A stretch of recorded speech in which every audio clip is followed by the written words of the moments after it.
Hello, sir. Hello there, Dr. Rich, Mayor Rich.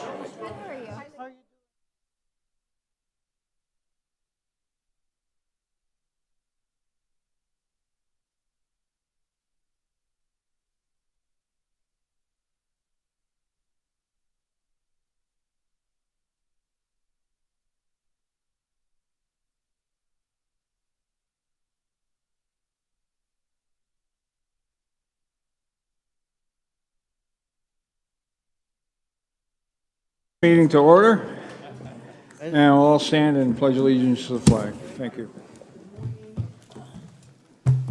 Pledge allegiance to the flag of the United States of America and to the republic for which it stands, one nation, under God, indivisible, with liberty and justice for all.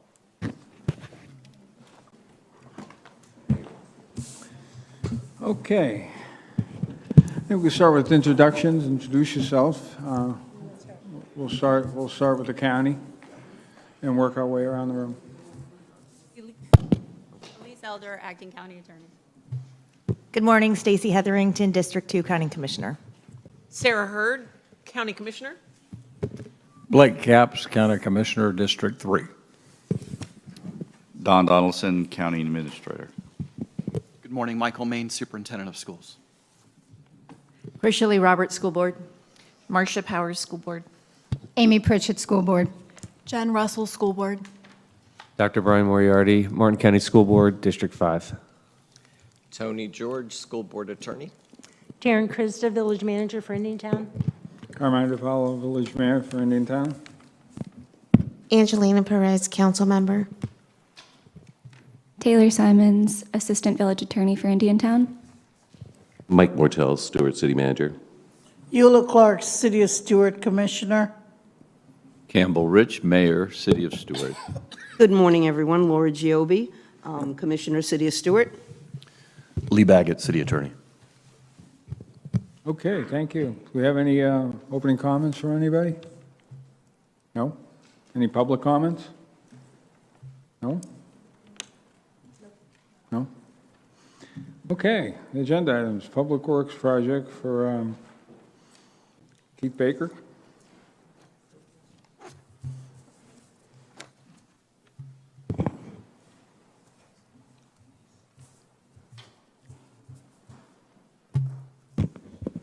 Hello, good morning, everyone. I'm Keith Baker, the Capital Project Administrator for Martin County.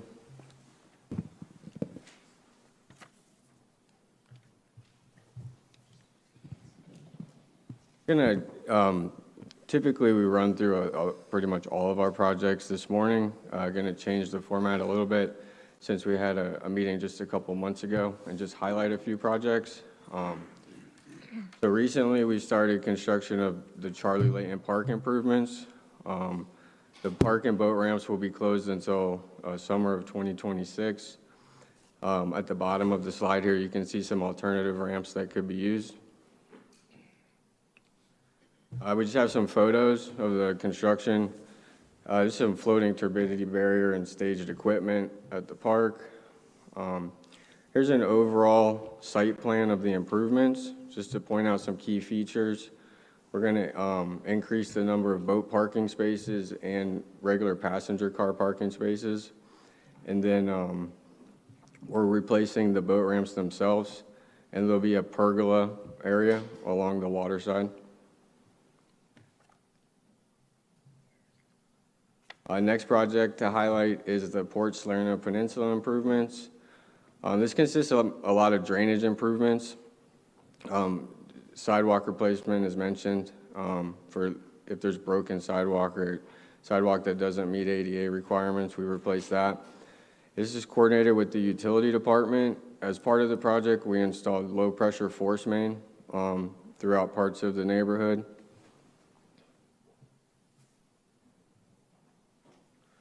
Here's some photos of the active construction, increasing the size of some of the retention areas to maximize the storage volume to help improve water quality in the area.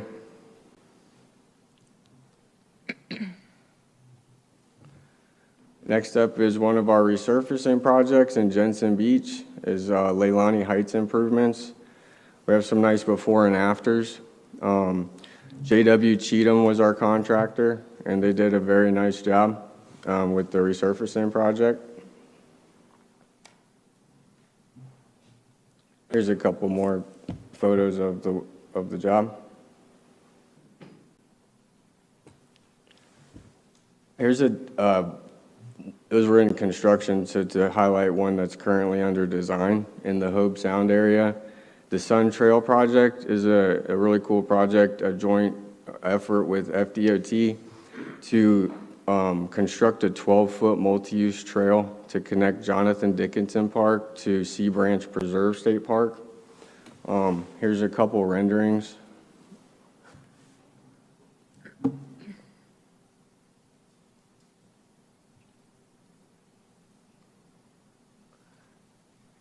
And this is the last project to highlight today, is just some photos of the recent intersection improvements at Sunset Trail in High Meadow.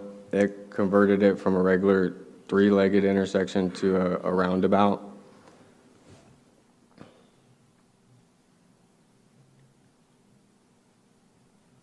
With that, does anyone have any questions?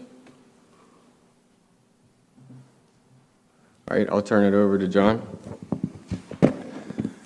Good morning. John Mayall, your Martin County Environmental Resource Administrator. Taking a little bit different approach for this joint meeting. We used to kind of go through a list of all of our active projects. We're going to abbreviate it to just a few areas where you're likely to see some kind of impact or activity on the project. So the first one, thanks to a Florida Inland Navigation District grant that was recently awarded, this paddling access project is going to move forward. This is right across from the Jensen Beach. This is an addition to our Blue Ways paddling network. And so folks will be able to paddle up to a landing there and a boardwalk that will take them to the beach or to Hutchinson Shores to eat or what have you. Or it could work the other way too, where folks could launch there and access the lagoon.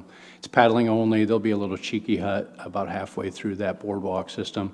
It's an area that was kind of low-hanging fruit for this because it was historically dredged out as a mosquito impoundment channel. Well, it doesn't show up very well on that slide because of the overstory.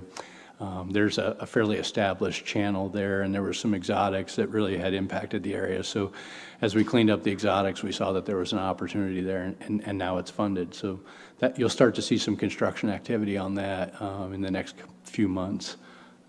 Next slide. Yeah, we've had a couple of exciting developments on Martin County Forever. Does anybody not know what that is or need an explanation? It seems like it's gotten a fair amount of attention. In the last couple weeks, we've had a couple of landmark steps in the Martin County Forever program. The first would be the Martin County Board. The Environmental Lands Oversight Committee, which is your Citizens Oversight Committee for Martin County Forever, approved 16 properties to move forward as Martin County Forever projects. In total, those are about 10,000 acres. Our next step will be to take those properties to the Martin County Board for final approval to have them be active Martin County Forever projects.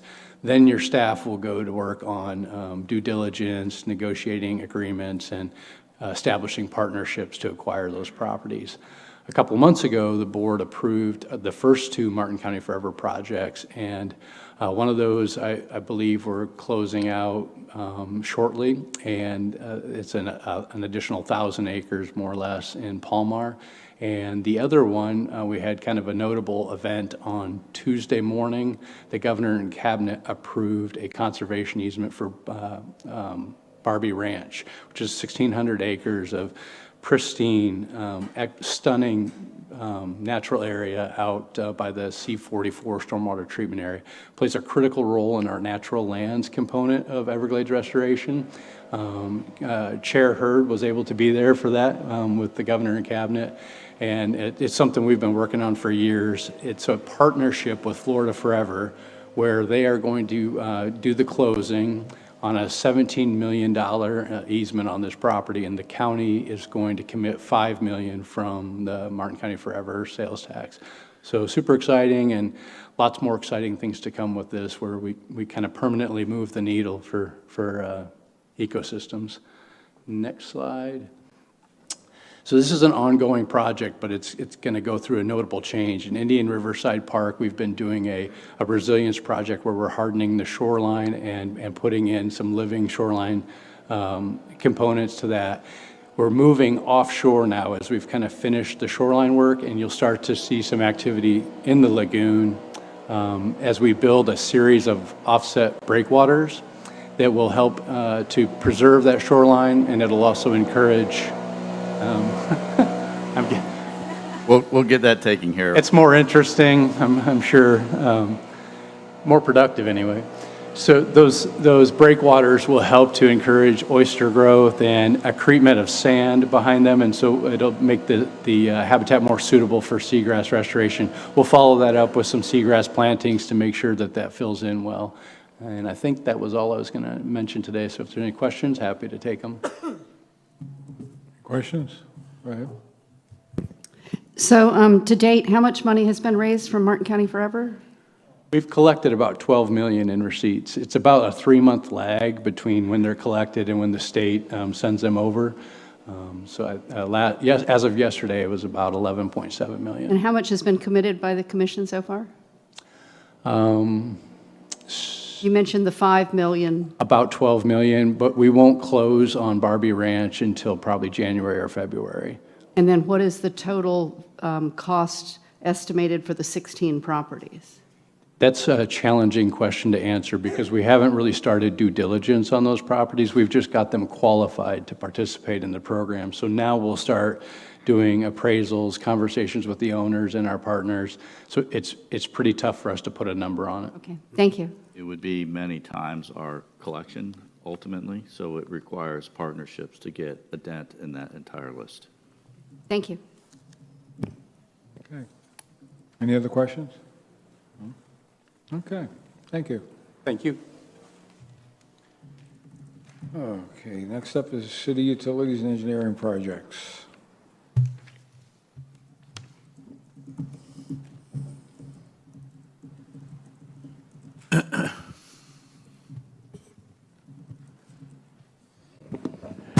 Good morning, everyone. My name is Peter Cunin, Director of Utilities and Engineering for the City of Stuart. I hope you're all doing well this morning.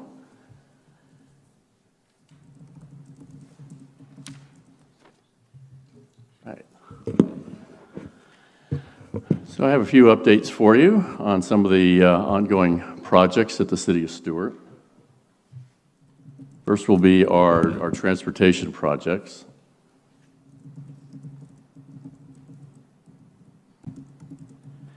And we have, that's pavement maintenance for the area that's designated as Zone 3. That is currently in design. And the pavement maintenance includes a variety of millings and surface treatments, asphalt renovations for some of the streets within the City of Stuart. And we're looking at having some of the streets done starting next summer. That's typically when we do the type of work during the summer months. The next project is also an ongoing project. It's at the City of Stuart Fire Station number 3. It's a signalization project for the new fire station. And that is under construction, and the anticipated time for the completion of the project is this November.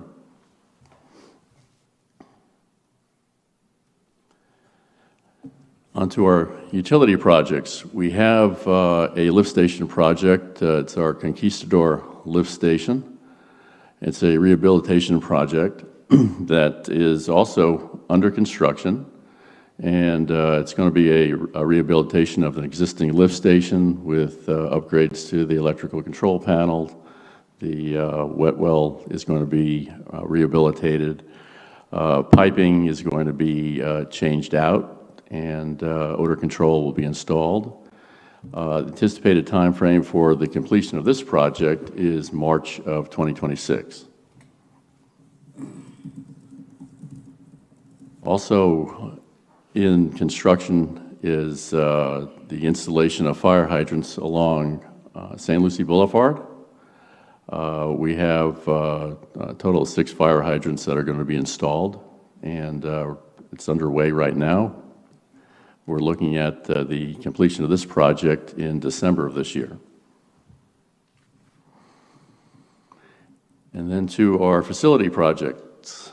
We have also under construction at our water reclamation facility. It's the rehabilitation of the existing headwork structure at the wastewater plant.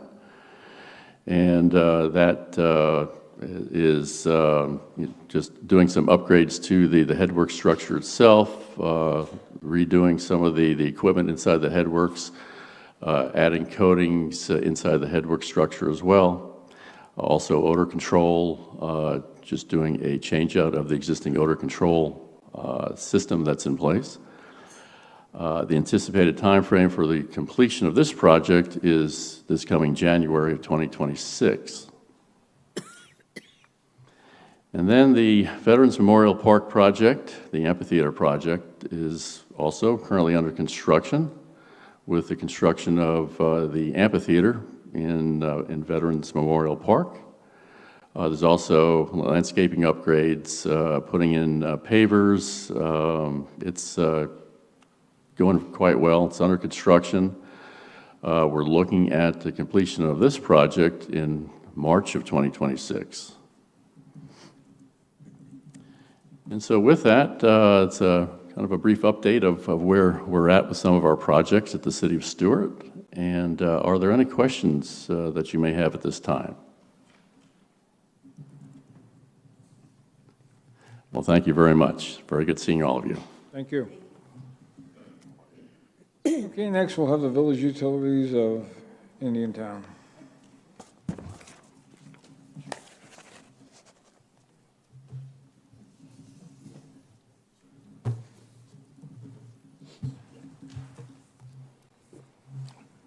Good morning, I'm Pat Nolan. I'm the Director of Utilities and Public Works for the Village of Indiantown. First up, I've got some street projects. First one is the Uptown Roadway and Drainage Repair Project. That's basically design. And you'll see that most of our projects are grant funded. So the Uptown Roadway Drainage Repair Project has been designed, so now we're looking for funding to actually do the work. Southwest Lincoln Street Roadway and Drainage Project, that is a project that we've received funding from the Florida Department of Transportation, but we're working on possibly doing something different there because of challenges with the funding. Seminole Drive project, that is a project we're going to drainage, repair the road, also a grant-funded project. We are just finalizing the paperwork and hopefully we'll be starting that project soon. Roadway repair and maintenance. Basically, this is an overall roadway repair project that we started last year. We basically went and milled the worst of the streets in the Village of Indiantown. We're going to do that again this year. So we'll be doing year 2. Year 3, hoping to have the funding in place to actually do a comprehensive repair on one of our streets in the village, which would encompass the infrastructure and the road. Water projects. Excuse me. First one is the existing water plant. We've received SRF funding to work on that, and we are in the design phase for that project. We're going to be updating pretty much the whole water plant, the wells, the pumps, adding a ground storage tank, and I'm happy to say that we are in design with that. We should be going out to bid very soon on the well project. Railroad Avenue Water Main, this has been on my presentation since I've been with the Village of Indiantown. This is a 100-year-old main that runs parallel to the CSX railroad, which is the backbone of the system of the Village of Indiantown. We're trying to find funding for that, but it is designed, and as soon as we get funding, we're going to get going on that thing.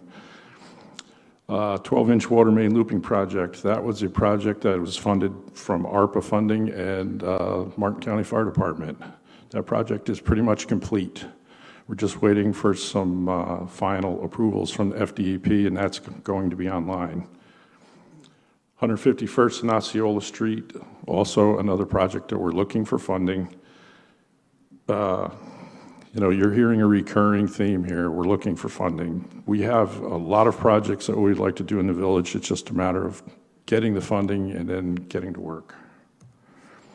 Special water projects. We've talked about this one also in previous presentations. This is a deep injection well. This is located at the wastewater treatment plant. And we're going to be using this to dispose of our concentrate from the new RO plant that we plan on constructing in the near future as soon as we get the money. As Taryn always says, if you've got an extra $50 million in your pocket, we will take it because we're going to build this plant. It's just a matter of funding. Wastewater. Excuse me. Some of you were in the village a couple of months ago to see the progress of the wastewater plant. We broke ground, I believe it was July. As you can see in the picture on the left, one tank is almost complete, another one is in the works, and the two biggest tanks of the project are actually much further along than these pictures. We anticipate completing the wastewater plant in June of '26, as well as a deep injection well. And there's also a slide that's not on there. We have recently signed a contract to drill 3 Floridan wells for the new RO plant. That started this week. So in the next presentation, you'll probably see a picture of a Floridan well, if you've never seen one before. So as you can see, our little village has got a lot going on. We're looking for funding every day. Have to thank the village board for all of their work, supporting us in finding that funding, and also supporting us in the projects as we encounter them. Questions?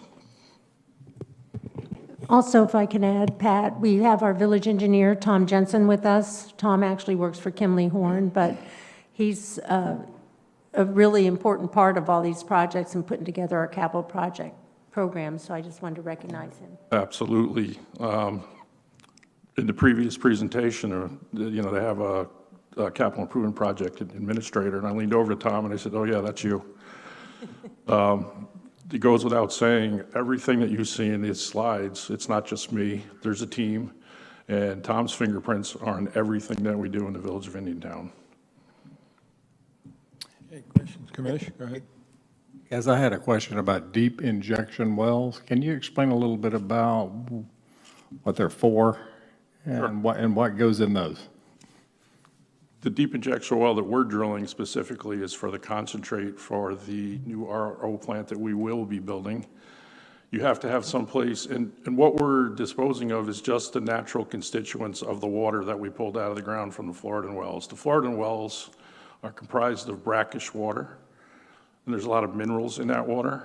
And when you do the RO process, you pretty much remove everything from the water.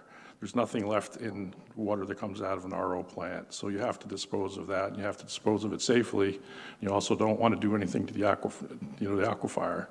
So the deep injection well is down about 3,300 feet, and we will be naturally putting the concentrate from the RO process back into the ground. But you want to make sure that you encapsulate it. So there's a lot of geology involved, but we're basically putting what we took out of the ground back into the ground, but we don't want to affect the aquifer, which is the Floridan aquifer. I talked about Floridan wells. We're looking at drilling those wells about 800 feet, we don't want to get into the really deep brackish water because then that will change how we treat the water. So, you know, this presentation is kind of, you know, I'm not getting into the weeds, but when we drilled the deep injection well, we did extra testing to see what the aquifer looked like as we were going down. Our initial plan was to go about 1,100 feet because there's other wells throughout the county that are about that deep. But once we did the testing with the deep injection well, we realized that the best water is about 800 feet. So we're going to save a little bit of money by not drilling that 1,100 feet, but we hopefully will get better water with a better quantity, and then it'll be easier to treat in a nutshell. Thank you. Sure. Any other questions? Mr. Carmine? Thank you. Yes. You probably said it, but I didn't remember hearing it. But the total cost of that whole, I guess, 4 tanks or whatever you're putting in, and then the entire time frame, because I know that Indiantown has a lot of residential development coming along, and I was just trying to see Sure. how they were fitting. The wastewater plant specifically, we presently have a wastewater plant that'll handle 750,000 gallons a day. The new plant will handle 1.2 million gallons a day with the ability to expand it another 600,000 pretty quickly. Everything we do, we're thinking about expandability as we build it because we don't know where the expansion is going to go, but you also need to have reserves regardless of what the expansion is. And also, whether we expand or not, we need to improve the capability, the redundancy, and the resiliency of all of the infrastructure in the village. So that wastewater plant, the original estimate was $14 million. We're at about $26 million to build that. Fortunately, we've received appropriations from the governor's office. In totality, we've received $76 million from the governor's office. We're going to spend all $76 million on infrastructure. The wastewater plant, like I said, is about $26 million. We put a brand new lift station in. My last presentation, I dropped it because we finished it. That was $1 million, $2 million. We've got infrastructure improvements. The Floridan wells that I was talking about, they're 2.2 million each. We're doing 3 of those. We're going to need another 3 probably eventually if we do grow, but we've already planned for that. The RO plant, I say every time I speak to anybody, we're talking about $50 million to build that. The existing water plant, we have SRF funding for $12.3 million. We're going to use every penny of that to, and again, if we don't grow, we still need to rebuild that existing water plant. We have days in the village of Indiantown where bad things could happen. We've been lucky. We've spent a lot of money improving the water plant that we have, but it's going to take all that $12 million to get us to where we should be. When I first met Taryn, we talked about that water plant. When Mr. Leslie sold it to the village, Martin County was looking at it. I don't know how many years ago that was, maybe 10 or 12, but they were talking about $60 million investment 10 or 12 years ago to bring it up to Martin County standards. So we're not going to get it to Martin County standards with that $12 million, but we're going to get it to where it's more reliable and more resilient. So the wastewater plant I talked about, infrastructure, deep injection well, that's $15 million. And these wells, this is just the drilling. You still have to outfit them. I believe the estimates to outfit each Floridan well is $1 to $2 million each. That deep injection well is probably going to be $5 million. And I haven't talked about a reuse plant either. There's a reuse plant on site at the wastewater plant that we're rehabbing as well. The previous operators built a reuse facility, but then shut it down about 10 years ago. So we've been rehabbing that. That's another $1 million, $2 million. So as you can see, 76 million sounds like a lot of money, but it's not. It doesn't go very far. The cost of doing business is so much more now than it was 5 years ago for a lot of reasons. So everything that we do, we try to, I didn't mention the deep injection well. We co-located it at the wastewater plant. That was actually a recommendation from South Florida Water Management District, so that when we seek funding, it's more attractive to the funding agencies because we're using a dual purpose. If we have some kind of upset at the wastewater plant, we have an insurance policy with that deep injection well. We'll be able to put whatever upset we have, as opposed to putting it into the environment, which is what you do with your effluent from a wastewater plant, is put it into that deep injection well. So we're funding it for the water treatment plant, but our thought process in the village, Tom, myself, Taryn, the board, is how do we maximize everything that we do? What can we get out of this project that we're doing? We don't just do a project to do a project. There's a lot of, and all the municipalities are thinking that way, because I've spoken to, the other directors. We're all thinking that way because we have to maximize what we do. So every project that we do, we try to get the most that we can out of it, but can we also affect another project in a positive way, like the deep injection well? Thank you for your definitive answer. Sure. As you can tell, I'm kind of into what I do. I'm a wastewater geek. That's really what I am. I'm a wastewater guy. I enjoy going to work every single day because of what we're doing in the Village of Indiantown. We have a very good team, very strong leadership, and like I said, I enjoy going to work every single day. Thank you. Commissioner Capps, did you have a follow-up? No, I'm good. You good? Okay. Anybody else? No? All right, moving on. Growth and development updates, county, city, and village.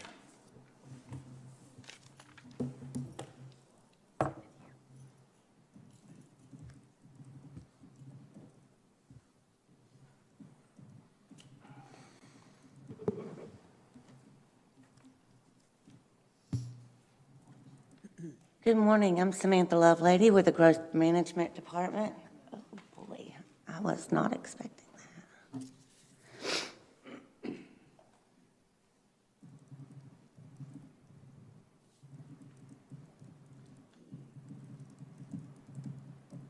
Okay, this is the annual Growth and Development Trends Report. I do not know what's happening here.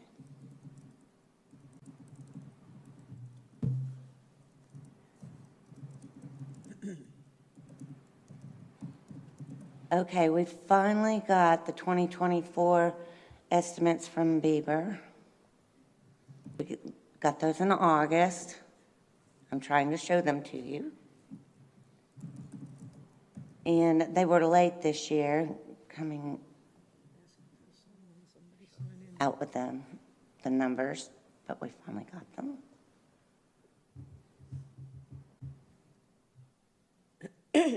Here are those numbers.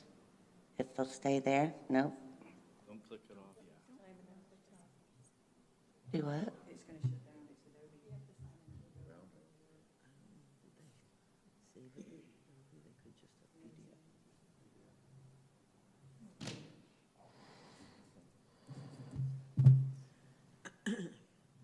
Does anybody need more time on that?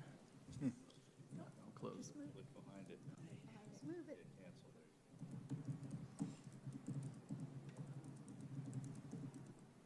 Cancel?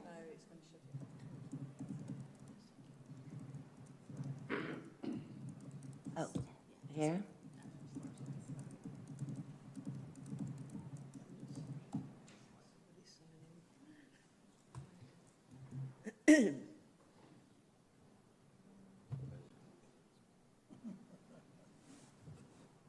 I apologize.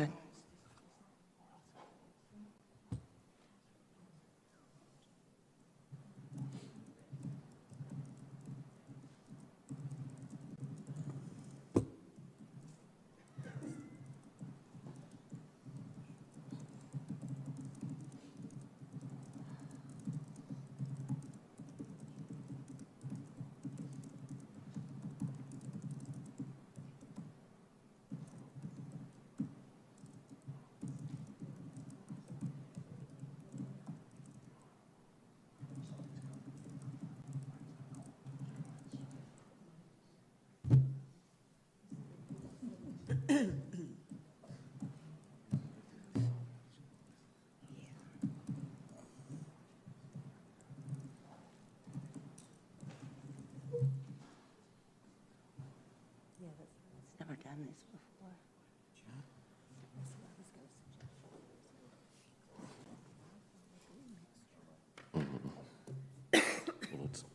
Does anybody want to plan a trip? I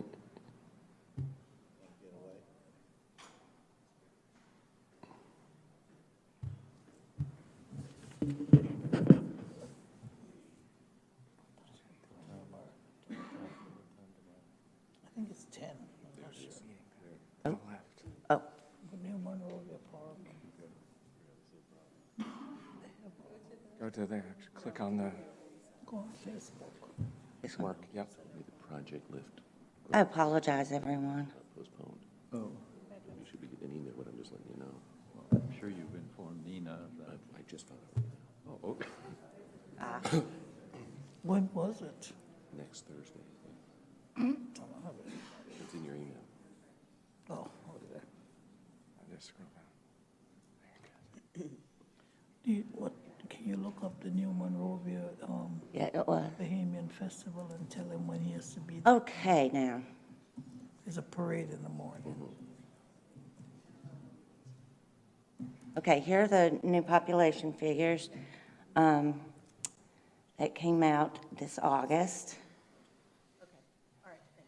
And this is the historic growth for Martin County. And we grew 1.23% over 2023. And so far this year, we've approved 90 dwelling units and 221,750 square feet of non-residential and 1842 acres, and that is the Ranch PUD final site plan, Phase 1 site plan. Here are projects that we have in review for residential. Let me know if you have any questions, please. And these are non-residential that are in review.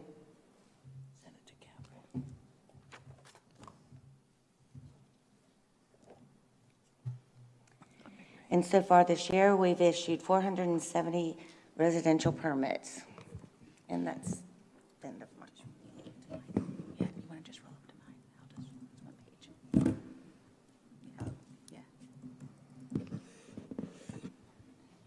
And here's Jody's.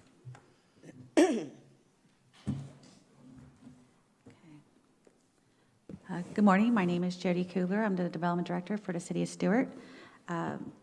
So some of these projects you've already seen, we've already reported on. We have under construction the Barron Business Parkway, which is off of Willoughby.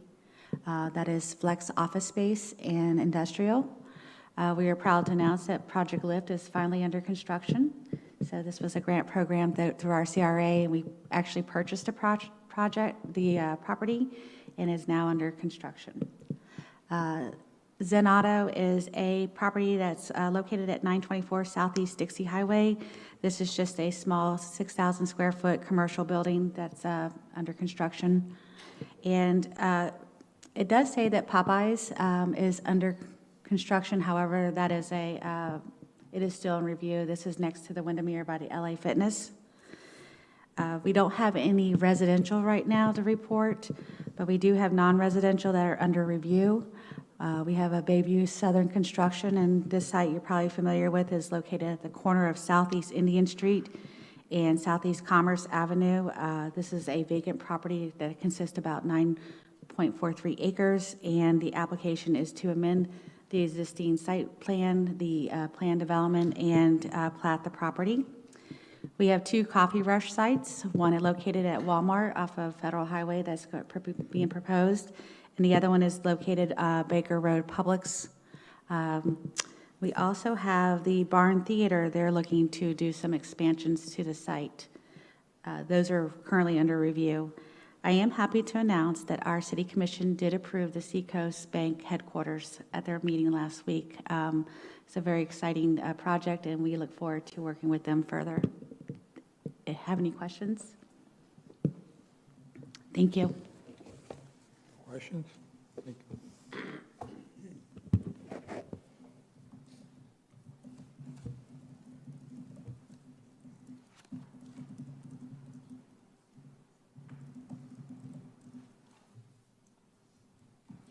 Good morning, everybody. Dina Freeman with the Village of Indiantown.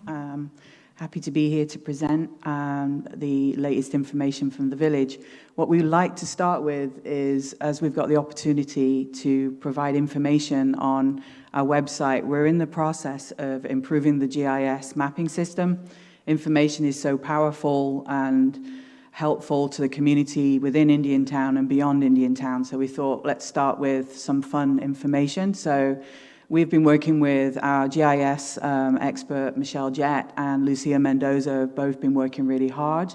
And so this is just showing you the website and access to village maps. I'm going to go live to the website in a moment, but I just wanted to let you know, people are asking what's happening in Indiantown. We actually have that information available on the web, and you can put a layer on, just like Martin County does with the proposals map. We've got a development map, information map as well.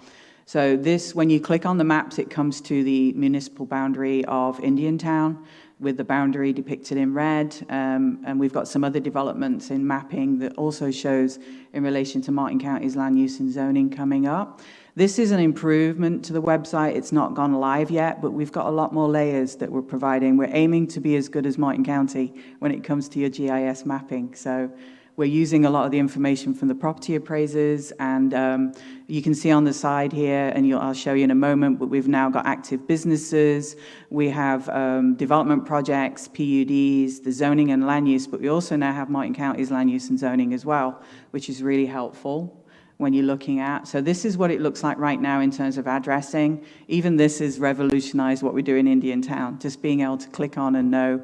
You can click on any address within the village that's addressed and get that information. And this is the improvements. It's going to look a little bit different, but it's going to have a lot more different active access for the layers that are going to help people navigate through Indiantown. And this is the existing development projects with in review in red. And this will link to our update on our projects. And then in green is what's been approved. The big green area here is depicted as this is the Indiantown Terra-Lago master site plan that's been approved for that property. So this is the proposed new GIS development. It's going to be in orange instead of red for in review and approved in green. And that's something that when you click on that information, you'll be able to actually know what the project is and the number of units or number of square footage of a non-residential development.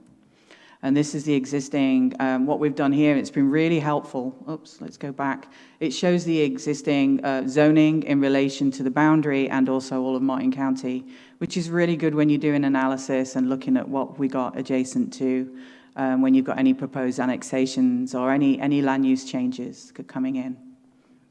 And this is just showing you again with the zoning and then with the PUD hatched in.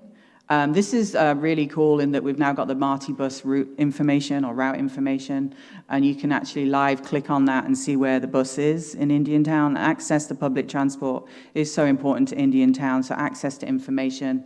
We're going to roll this out on our website and help people to navigate so they can this will be able to be accessed on their phones as well.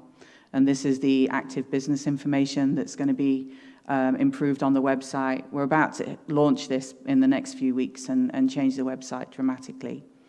And this is, so you can click on one of the active businesses, and this is WW and Lumber, and you can, basically identify what's happening in Indiantown and some of those businesses that, or have been there forever, but now we actually have them on a map, so it's really helpful.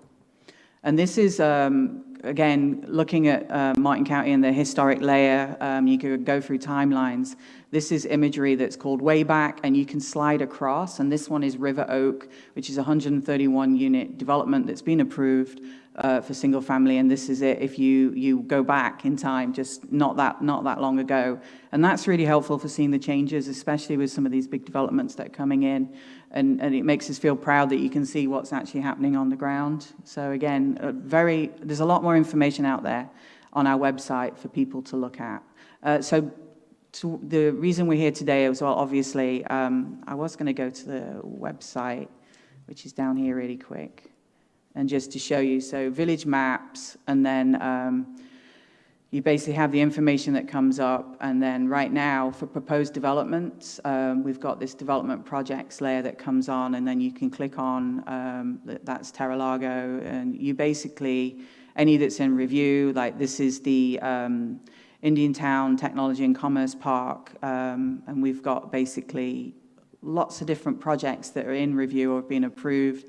You can zoom in and basically click on any of the parcels, and it'll come up with P3 Technologies. So this is our Venture Park industrial site. So people are quite amazed that this is already there and they didn't know about it. So we thought this is a really good opportunity while we're here to kind of put the word out. And right now you can, instead of development, you can click on the Marty bus routes and it'll come up with that. Oops, take the addresses off as well.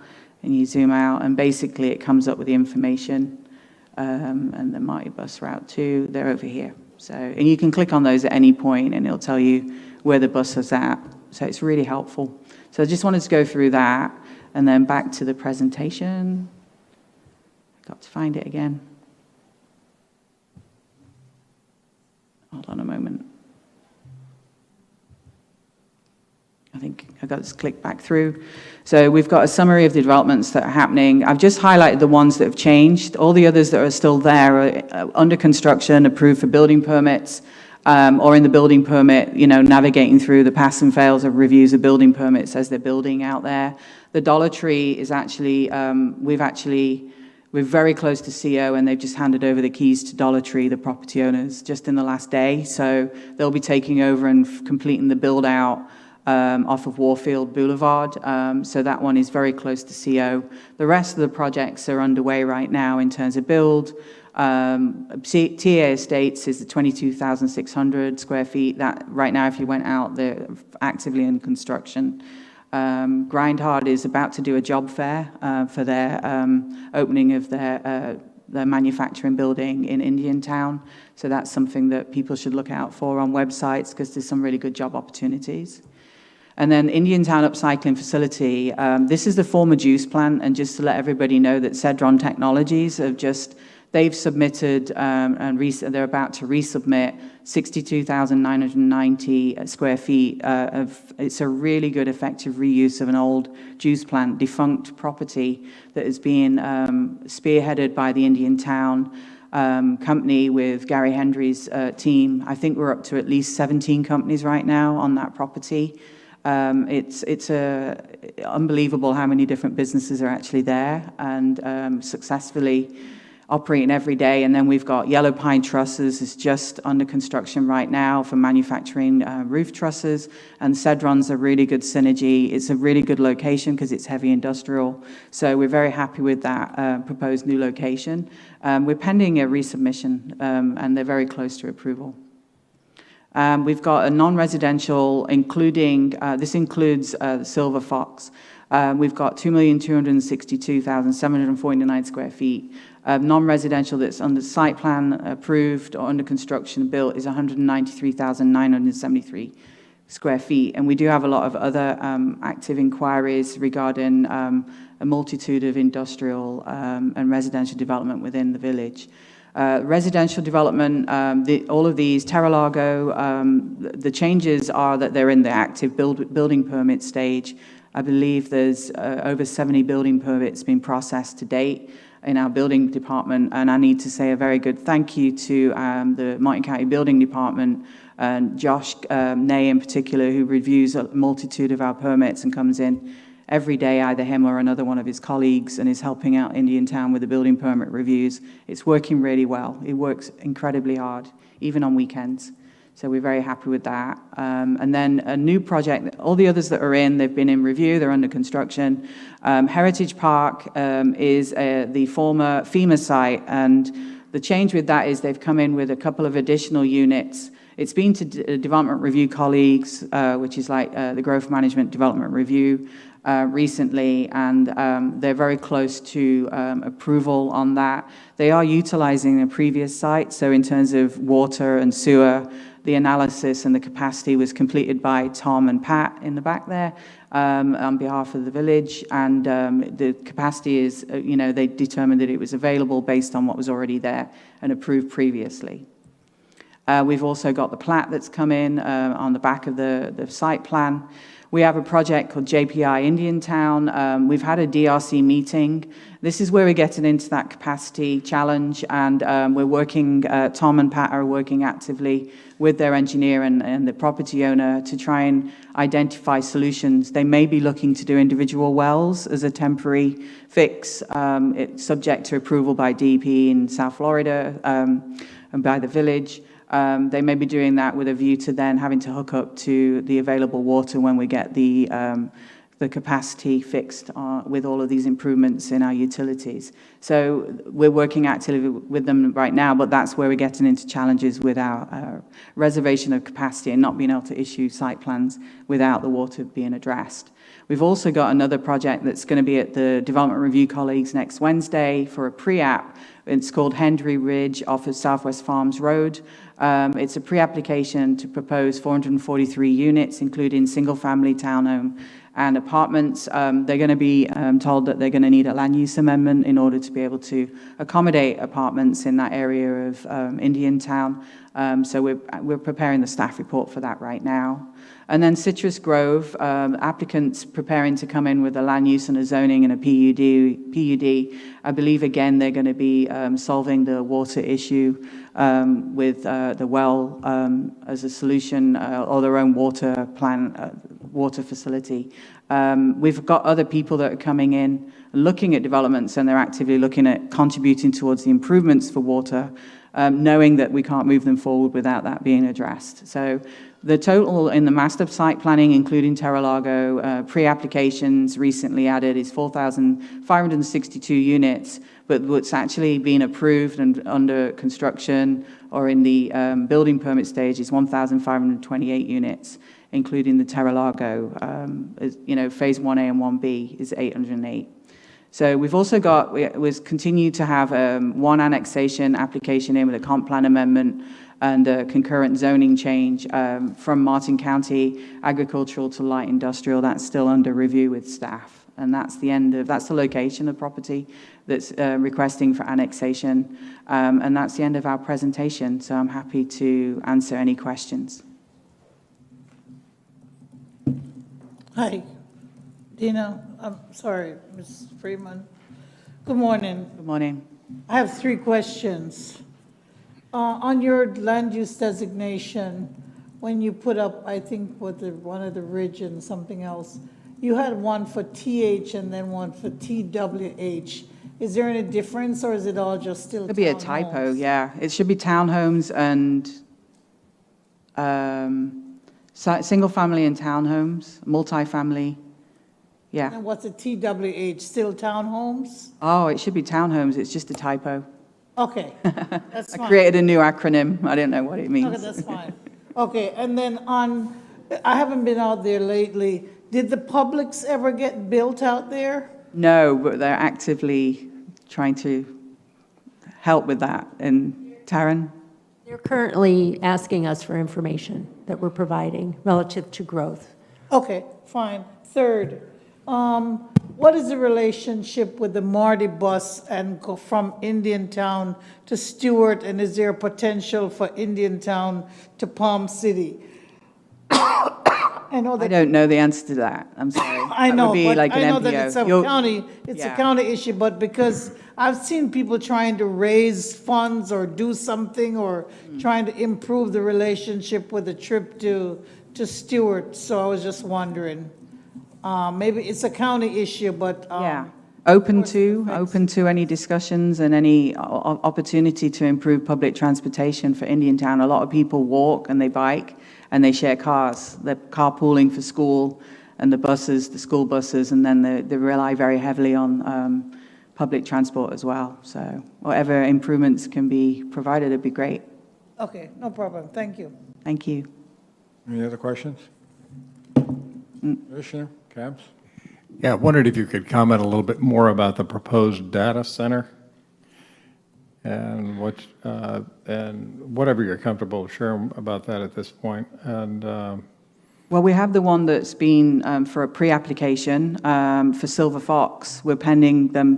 I believe that they're in the FPL study stage, and then preparing for application for coming in with a development application. So we've had a pre-app several months ago. It's on the books. It's so important to Indiantown if we do get that opportunity. So yeah, it would be a good development proposal. But I don't have the slide from the couple of presentations ago with the data center, because it was a pre-app, but we're not there yet. We're waiting for the applicant to submit. And when they do, it will go through completeness review, and then it will be transmitted to our development review colleagues. There'll be a staff report, and it will be that back and forth until the point where they identify that they're ready for approval. And again, they'll have to address capacity, and they're aware of that, and that was very clearly stated in the pre-app. Yeah, and the property that the application is is up in the left-hand side, that light orange. And across from there, that kind of Sorry, I'm trying to zoom in. You're fine. Yeah, there. That's the property where they've come in with their applications, about 600 acres. And across from there, that looped area is the old cogen plant site. And FP&L has been talking to us about putting a battery pack operation on that site, repurposing that site, which would be great. Because with all the solar fields, they want to be able to store that power in those battery packs for a constant source of energy. So there's synergy in that site is pretty significant, in our opinion. They're in for the permits right now. Yeah, it's really exciting, and additional revenue for the village as well, which is well received, so. I understand those, the Indian Town is a good site for data centers because of the power lines that are there and the big power. And they have to spend quite a bit of money to determine that the power source is there and going to do what it needs to do with the tremendous amount of power that they need. So, yeah. Thank you. Thank you. Okay, anybody else? Okay, thank you. Thank Moving you. on. School district update.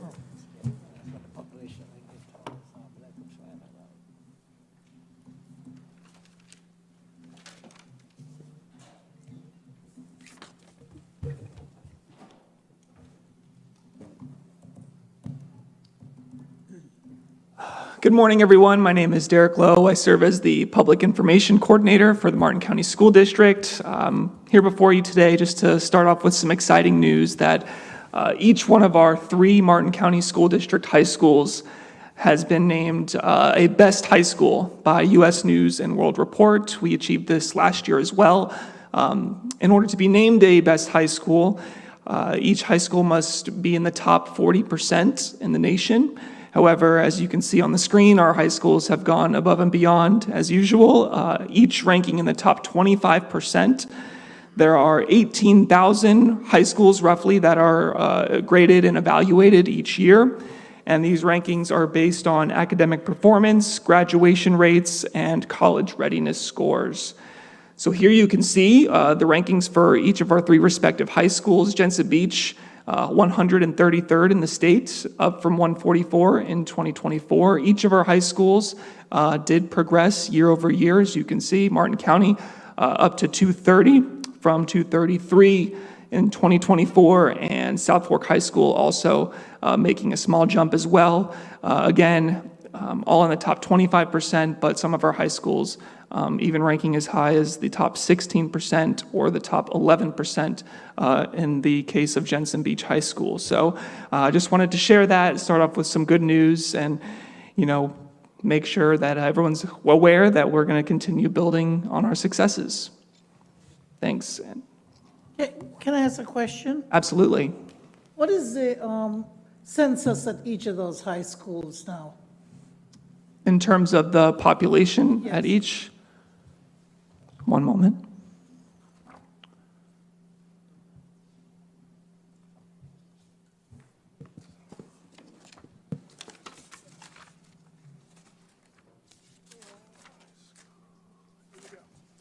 So Martin County High School, FTE, Martin County High School is 1898.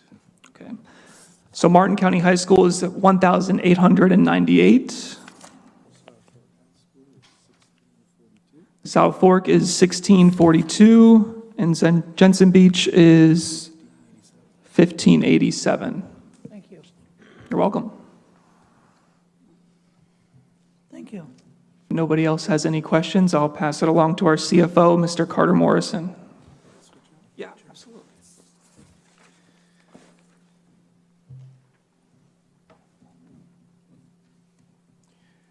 Thank you very much, and good morning, everyone. Just wanted to give everyone an update regarding the school board's 25-26 adopted millage rates.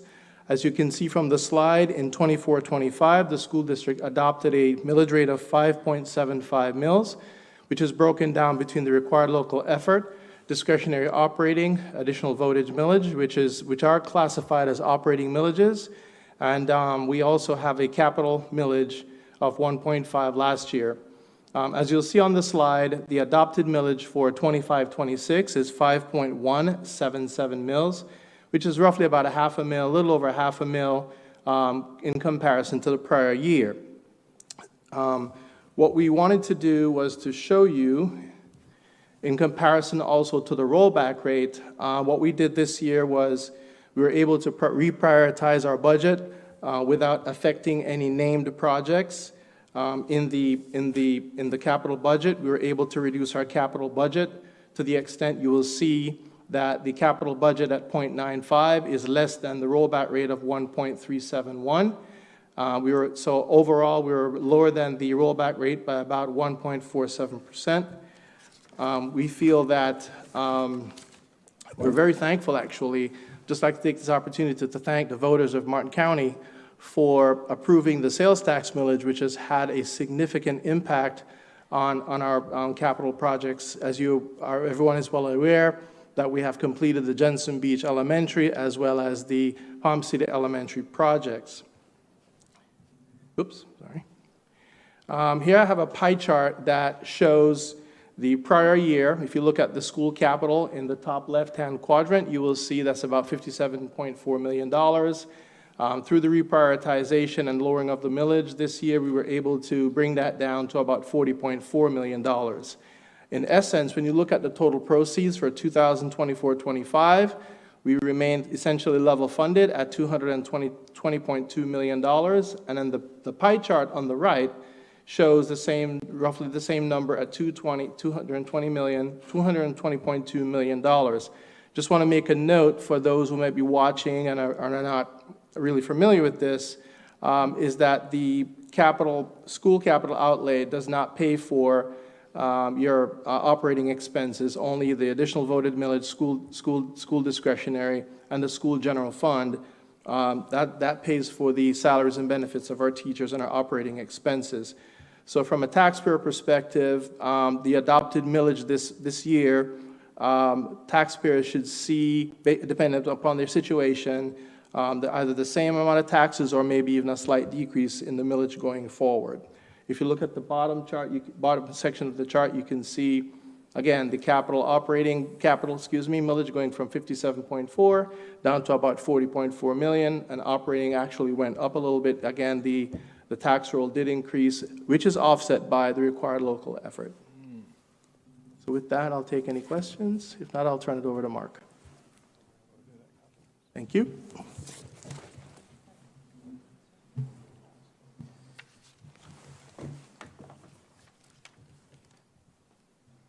So good morning, everyone. Mark Sechrist, Director of Facilities and Planning at the Martin County School District. I'm here to present you with 3 of our major capital projects. We do have a lot of projects behind the scenes, but I'm going to present on these 3. So this will probably be the last time you see Stewart Middle School. We are great to announce that all phases, phase 1, 2, and 3, are now complete. Students are now occupying the renovated gym, and it will be open for use of facilities next Monday for the public, so that the gym renovation has just been completed. I'm showing you the aerial photograph because now you can actually see the final layout of the campus. You can see the cafeteria building, which is located here where my cursor is. That's the new Building 10.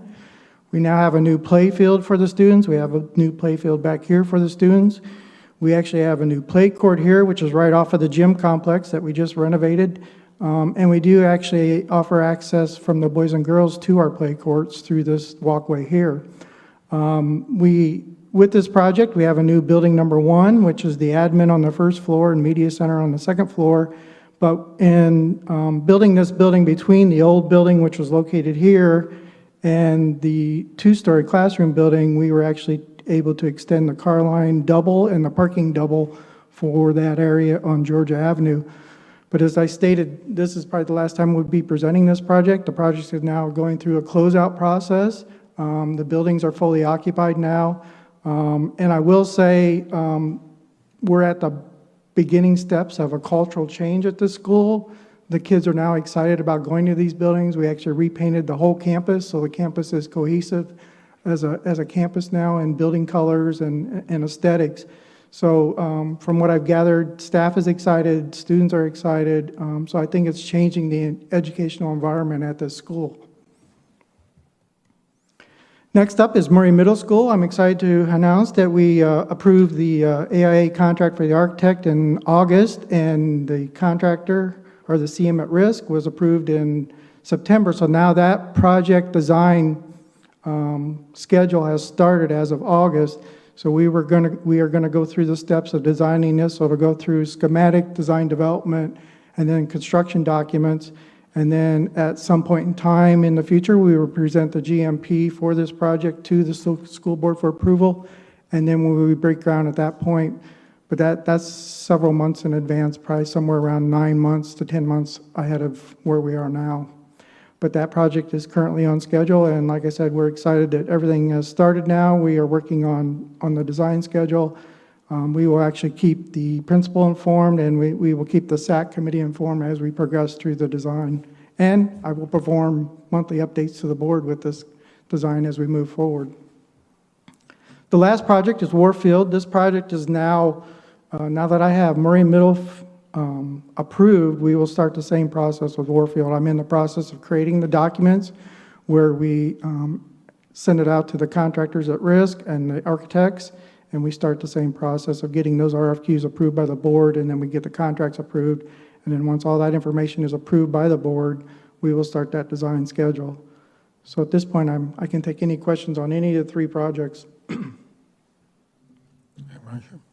No, I just wanted to mention, I was contacted by one of the council members, and I know a big priority for Indiantown and the village is youth sports. And Mark Seacrest will be your contact person. All of our facilities are available, and so please reach out to Mark. I did share the gymnasium at Indiantown Middle, the fields, the covered space at Warfield. All of those facilities are available to organizations for use outside of the typical school day. So please reach out to Mark. He'll be the point person on that. Thank you. Anybody else? No? Yes. I'm glad you mentioned youth sports, and this is not necessarily a school curriculum or anything. It may even be for the private sector, but it has also been brought up that for young people, especially middle schoolers,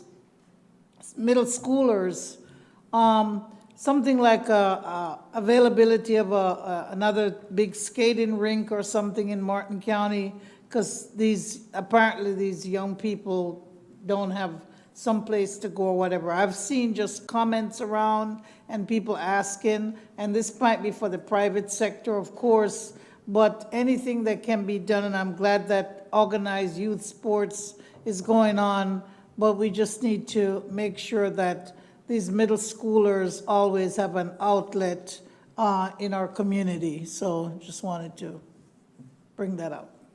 Thank you. Anybody else have any comments? No? Okay, well, I guess this is the end, so I will call this meeting adjourned. Thank you.